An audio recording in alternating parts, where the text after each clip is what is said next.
Is it possible to become a millionaire in Kenya without money or connections? My name is Cynthia Wakio, and I am joined for this discussion by Pamina Swainaina, and is going to be telling us if it's possible. I'm excited to have you join me for this discussion. This is quite an interesting topic. So by millionaire, you mean making your first million shillings? Yes. Or having 100 million or a billion shillings? Even making your first million shillings and being consistent even. Good. So that makes my work easy. So is it possible really to make your first 1 million without money and connections? I would say yes. For me, I believe, you see, 1 million shillings indicates that there's some things you're doing in Wakio and they're working. Yeah. So is it possible? Obvious, indeed, if you're looking to make 100 million, or you would obviously need a lot of money, you need somewhere to start, and obviously 1 shilling will not take you to 100 million, and you'd obviously need connections. But I'm sure majority of the people watching this video, they are sitting at home or where they are in the office, and they're wondering, will I ever make it? So my answer is indeed it's possible for you to make it. As I always share my story with you, my beginnings were quite small. The business started with less than 1,000 shillings, and here we are, over 20 staff. 13 years in business, so I've been at it, and I know what it takes. Yeah. So what are some of the things that someone can pay attention to if they're looking to make it? Number one, Wakio, is, do you have a skill to offer? Because a skill, it's something that you can be able to monetize. So for example, there's a person behind this shoot. I mean, even if they're not working for me here at Corporate Staffing Services, that's a transferable skill. They can go somewhere else, they can be able to shoot a video, and they can be able to make money. So how many of people are watching this video and they are an accountant? They've done graphic design, they've done sales, and they're not making money, and yet they have those skills with them. So ask yourself, is there a skill you have that you're not monetizing, that you're not utilizing? And some of these skills are Wakio, some of them could even be passion. There's someone who's passionate about baking, so instead of just baking and eating the cake all by themselves, why not think of, doing something extra, or maybe something over the weekend and making some money out of it. So that would be a good starting point. Do you have the skill? The other one is networks. Sometimes the people in our circle, they don't have to be members of parliament, they don't want to be CEOs so that they help us. It could be as simple as that person you're in college with. Just giving them a call, or the people you hang out with in church, or mosque. If you get into the habit of talking to people and either being of help to them, making sure that you've established very strong connection. Now, whenever there's a need, people will remember you and they will refer you to. For example, I'm sure that there are people you've encountered, and they tell you, oh, you work for a HR consultancy firm, I'm looking for this and that job. And maybe sometimes you've been able to help them, especially whenever we have a vacancy that's a good fit for them. Yeah, so look at also utilizing your networks. Don't just think it's that big person who will help you. In fact, in my experience, I can tell you, it's very hard to reach these big people because for them, time is a big constraint.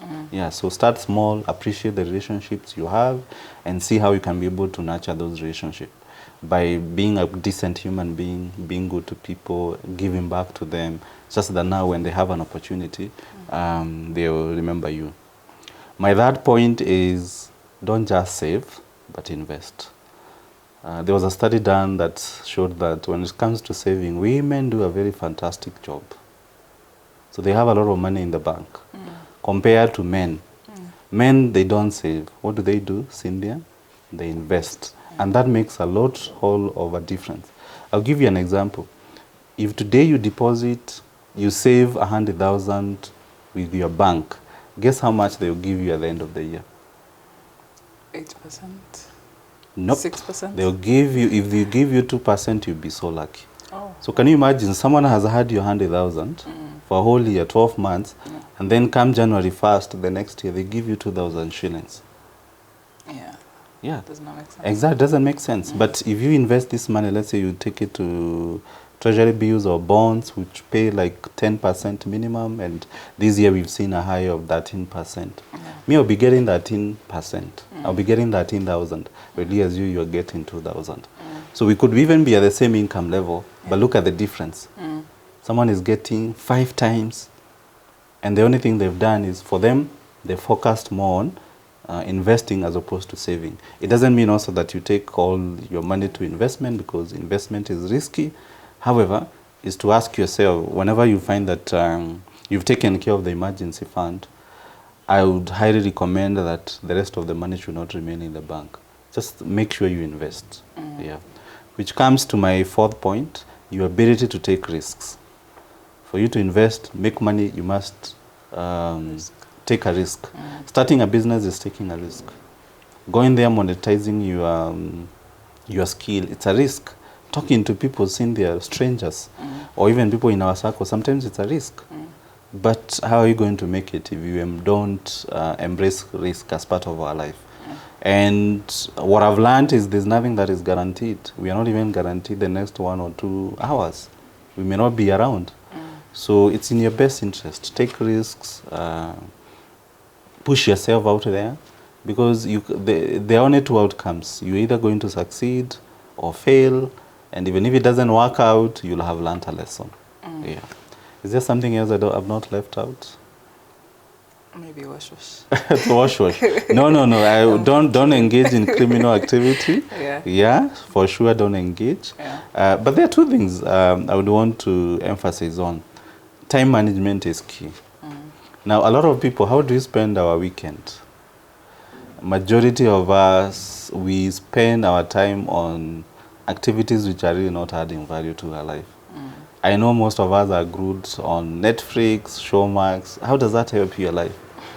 You can do that to rest, to take a break of 1 hour, 2 hours. That's okay. But imagine if those 2 hours you could be learning a course. You could also be taking care of your health, your exercising. You are learning money management. How to take care of your finances. Wouldn't you be doing better? Yeah. So 90% of us, the human beings, we waste our time. The 8 hours we are God-given, we waste. Majority of us, 90%. Yeah. So you've got to look at where are you investing your time. Yeah. And lastly, if you've done all that, then I would highly recommend Wakeo, you seek expert advice. So same case, that example I gave you of someone who's saving money in the bank and someone who's investing, let's say, in the treasury bills and the bonds. For you to invest in the treasury bills and bonds, you've got to be guided by an expert, because it's also possible that some of these investments you engage in, you can lose your money. And you've seen instances where people, the pyramid scheme in Kenya, every year we always have one. And people, you come, they put their pension, they put all their savings, and some people have even ended up, ending their lives because of losing their life savings. So I would highly recommend, don't go it alone. Seek an expert. Some of these experts, they might charge you something small, but it's worth.